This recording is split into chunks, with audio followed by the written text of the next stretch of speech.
روٹی کھاتے وقت لقمہ ہاتھ سے گرنا رزق بڑھنے کی نشانی ہے۔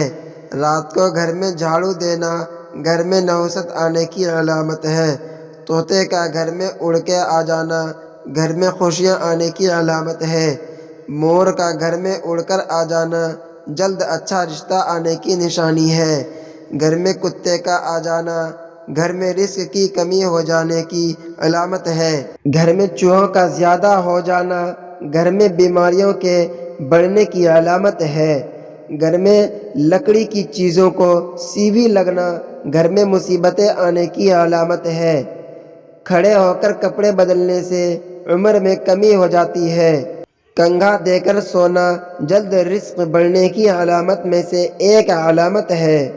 بیٹھ کر کپڑے بدلنے سے بدن کی طاقت میں کبھی کمی نہیں آتی ہے۔ گھر میں شہد کی مکھیوں کا چھتہ بنانا گھر میں دولت آنے کی علامت ہے۔ گھر میں چمگادڑ کا گھر بسانا گھر میں جنات کے آنے کی علامت ہے۔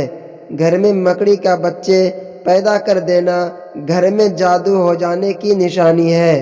گھر میں چنبیلی کا پھول ہونے سے گھر میں کبھی جادو کا اثر نہیں ہوتا ہے۔ گھر میں مچھلی کا پالنا گھر میں تکلیف اور مصیبتیں زیادہ ہوتی ہے۔ گھر میں مرغا اذان دینا چھوڑ دے تو گھر میں شیطان پناہ لے لیتا ہے۔ گھر میں مورنی بچے پیدا کر دے تو گھر میں جلدی شادی ہونے کی علامت ہے۔ گھر میں بلبل آ جائے تو سمجھ جاؤ گھر میں نیا مہمان آ رہا ہے۔ انسان کو بخار کا ہونا اللہ کے راضی ہو جانے کی علامت ہے۔